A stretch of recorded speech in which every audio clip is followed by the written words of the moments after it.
नए साल के पहले दिन जनता टीवी हिमाचल के ब्यूरो चीफ विकास शर्मा ने प्रदेश के सीएम जयराम ठाकुर से खास बातचीत की। इस दौरान सीएम जयराम ठाकुर ने हिमाचल के लिए नए साल के प्लान के साथ हिमाचल प्रदेश की वित्तीय स्थिति समेत कई विषयों पर खुलकर बात की है। रिपोर्ट आप देखिए। नए साल का आगाज हो चुका है और ऐसे में राज्य सरकार की क्या है तैयारियां 2020-21 से सीख लेने के बाद 2022 में किस तरह की तैयारियां, चाहे कोरोना संक्रमण की अगर बात करें या उसके बाद राज्य सरकार की आगे की योजनाओं की बात करें, तमाम तरह की चीजें हैं। और इस पर बात करने के लिए हमारे साथ मौजूद हैं हिमाचल प्रदेश के मुख्यमंत्री जयराम ठाकुर। जयराम जी, किस तरह की तैयारियां हैं? पहले तो नववर्ष की हार्दिक शुभकामनाएं। थैंक यू, आपको भी, आपके सब साथियों को भी नमस्कार। अच्छा, हमने ये देखा कि 2021 में बहुत कुछ सीखने के लिए मिला। कोरोना की अगर बात करें तो संक्रमण के नए वेरिएंट जो है अब उसने डराना शुरू कर दिया है। ओमिक्रॉन का खतरा लगातार बढ़ रहा है। सरकार की क्या तैयारियां हैं, किस तरह से काम करेंगे आप? देखिए, कोविड से लड़ने का अनुभव अब हम सब लोगों को हो रहा है, लोगों को भी हो रहा है और सरकार में जो हम लोग हैं काम कर रहे हैं, खासतौर से जो हमारे फ्रंट लाइन वर्कर्स हैं, सबको अनुभव की दृष्टि से तो मैं कह सकता हूं कि अब हम बहुत ज़्यादा चिंतित नहीं हैं, करेंगे और ठीक तरह से करेंगे और कोई कसर नहीं छोड़ेंगे। लेकिन फिर भी उसके बावजूद अभी तक भी हम महसूस करते हैं कि कोविड अभी ख़त्म हुआ नहीं है। अभी तक कमी ज़रूर आई थी, लेकिन जो नया वेरिएंट जिसका जिक्र कर रहे हैं आप, ओमिक्रॉन, उसके आने के बाद सबकी चिंता बढ़ी है और उसके लिए एक ही चीज़ है कि जो अनुभव है उसका लाभ लेते हुए हम तैयारी करें। और सबसे ज़्यादा ज़रूरत लगती है मुझे कि भी जो कोविड एप्रोप्रिएट बिहेवियर जो है उस पर हमको फोकस करना चाहिए, उसमें हमको ज़्यादा जोर देना चाहिए। यही मुझे लगता है आज की तारीख में ज़रूरत है। अच्छा, नए साल में हमने देखा कि 31 दिसंबर को एक बाहरी राज्यों से हिमाचल प्रदेश में लोग आते हैं और रिज मैदान समेत जितने भी हिमाचल प्रदेश के तमाम पर्यटन जो स्थल रहते हैं, बहुत भीड़ भाड़ देखी जाती है। इस बार बहुत प्रयास किया गया, आप लोगों की तरफ से अपील भी की गई, बहुत से लोग जो हैं उन पर सख्ती भी बरती गई। लेकिन कल अचानक एक ऐसा इंसिडेंट देखने के लिए मिला जो सबके दिलो दिमाग में खौफ पैदा करता है। रिज मैदान को अचानक खाली करा दिया गया। वजह क्या देख रहे हैं? स्थिति साफ नहीं हो पाई। देखिए, उस बात को लेकर के मुझे लगता है कि बहुत ज़्यादा कहने की ज़रूरत भी नहीं है।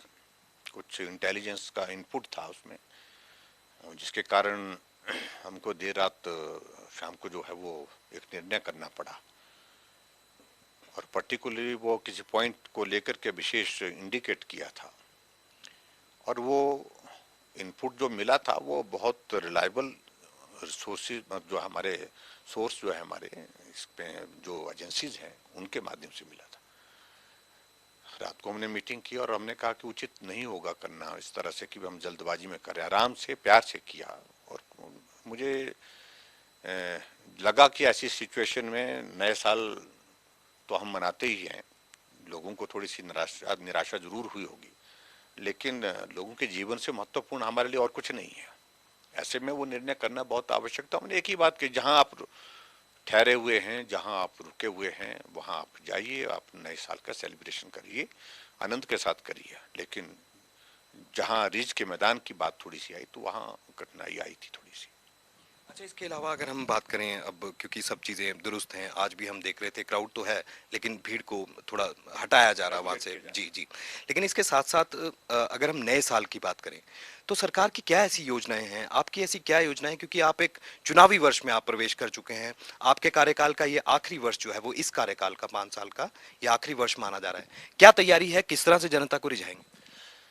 देखिए, अभी 27 दिसंबर को, आज से 4 दिन पहले प्रधानमंत्री जी आए थे और 4 साल के हमारी सरकार के कार्यकाल के संदर्भ में अपनी बात कह के गए हैं और हिमाचल प्रदेश के लोगों को शुभकामनाएं भी जहां दी उन्होंने नए साल की, वहां उन्होंने 4 साल के हिमाचल प्रदेश सरकार के कार्य पर भी उन्होंने हमको साधुवाद बधाई दी है और कहा कि भी आप आगे बढ़ करके काम करें, लोगों की सेवा करें।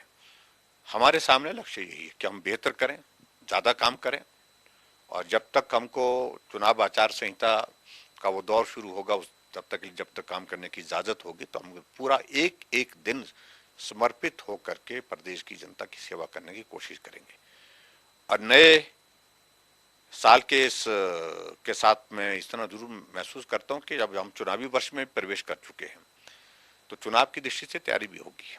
पार्टी, संगठन, सरकार सब मिलकर के हम तैयारी करेंगे। 2022 का जब चुनाव आएगा तो आप देखेंगे कि हिमाचल प्रदेश में फिर से भारतीय जनता पार्टी की सरकार बनेगी। अच्छा, इसके साथ साथ जो हिमाचल प्रदेश को 2000 करोड़ के आसपास राजस्व जो अनुदान राशि मिलती थी, वो अब नहीं मिलेगी। इसके अलावा कल जीएसटी की बैठक जो है वो हुई है, और इस बैठक के जरिए भी बहुत सी चीज़ें हैं वो सामने आई हैं। क्या है, खुलकर जानकारी जो है वो बताएंगे?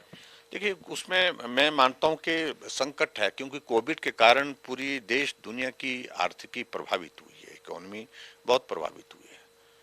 तो इसलिए केंद्र के समक्ष जो हमने बातें कहनी थी प्रदेश की मदद के लिए, वो बातें कही हैं। जहां तक 2000 करोड़ रुपए की अगर बात कह रहे हैं, तो वो तो रेवेन्यू डेफिसिट ग्रांट की हमने बात कही है। वो कट लगाया तो फाइनेंस कमीशन ने वो कट लगाया, तो स्वाभाविक रूप से उस सारी चीज में कोई टिप्पणी करना उचित भी नहीं है। लेकिन इसके अतिरिक्त हमको मदद कहां से हो सकती है? केंद्र जो हमारे जैसे एक्सटर्नली एडेड प्रोजेक्ट्स हमको हिमाचल प्रदेश को लगभग 10,600 करोड़ रुपए के मिले हैं इन 4 वर्षों में, उसमें हमको ज्यादा मदद मिल सके। एक तो हमारी कोशिश ये रहेगी।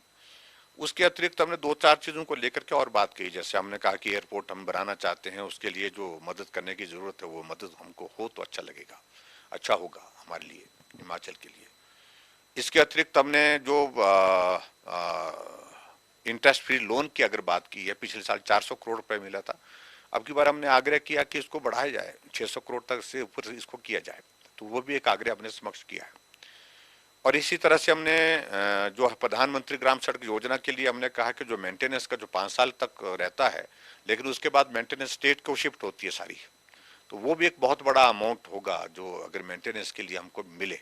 पीएमजीएसवाई की सड़कें जो बनी है, तो नहीं तो स्टेट को खर्च करना पड़ता वो। तो ऐसे बहुत सारे इश्यूज को लेकर के अपने पक्ष हमने वहां पर कहा है। जीएसटी कंपनसेशन का हमने बात कही है, तो उसको हमने कहा कि 2022 जून से आगे भी उसको कंटिन्यू किया जाए भी। तो इन तमाम बातों को लेकर के अपना पक्ष रखा है, और प्रदेश को ज्यादा से ज्यादा हमको मदद मिले केंद्र से, ये हमारा आग्रह था। मेरा आखिरी सवाल आपसे है, और ये आखिरी सवाल जो है वो विपक्ष को लेकर है, क्योंकि विपक्ष की बात करना बहुत जरूरी है। विपक्ष लगातार आरोप तो लगाता ही रहता है, लेकिन इस बार के आरोप ये हैं कि कर्ज के तले जो है वो हिमाचल दबता जा रहा है, सरकार जो है वो कर्ज पे कर्ज लिए जा रही है। क्या जवाब देंगे आप उनको? विपक्ष को समझना चाहिए, अगर कर्ज की अगर नौबत आज हिमाचल प्रदेश में बनी है, तो उसकी सबसे बड़ी वजह वही है। लंबे समय तक सत्ता में रहते रहे, प्रदेश की आर्थिकी की कोई चिंता की नहीं। उनके दौरान, हमारे दौरान तो कोविड का दौर आया जो पूरी दुनिया की इकोनॉमी को तबाह करके गया, लेकिन उनके दौरान तो कोविड भी नहीं था। तो हजारों करोड़ रुपए के ऋण वो लेते रहे, 50,000 करोड़ रुपए का ऋण लेकर के तो हमको मिला ये प्रदेश। इसलिए उनका ये मुखौटा उतर जाएगा, जिसको वो ओढ़ करके वो बात कहने की कोशिश कर रहे हैं।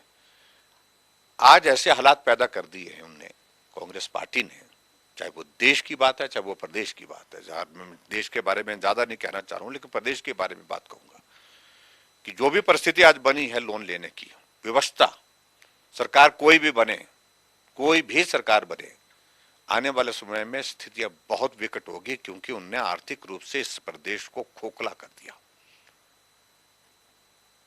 और डेवलपमेंट के हिसाब से जो जितना अवसर उनको मौका मिला, जहां प्रदेश को वो पहुंचा सकते थे, वो स्थिति नहीं है।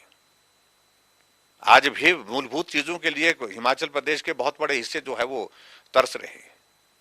तो इसलिए मैं इतना ही कहना चाह रहा हूं, उनको कम से कम थोड़ा समझना चाहिए कि प्रदेश की आर्थिकी इस कदर जो है कांग्रेस की नीतियों के कारण तबाह हुई है। अब सत्ता में कोई भी आए, सबको लोन ही लेना पड़ेगा, इसके सिवाय कोई चारा नहीं। चलिए, हमसे बातचीत करने के लिए बहुत बहुत शुक्रिया। तो ये थे हिमाचल प्रदेश के मुख्यमंत्री जयराम ठाकुर। कई मुद्दों को लेकर जो है जनता टीवी से एक्सक्लूसिव बातचीत में इन्होंने बेबाकी से अपनी बात यहाँ पर रखी है। आने वाला वर्ष जो है सबके लिए मंगलकारी हो, इस तरह की कामना भी मुख्यमंत्री जयराम ठाकुर ने की है। कैमरा पर्सन रोशन के साथ विकास शर्मा, जनता टीवी, शिमला।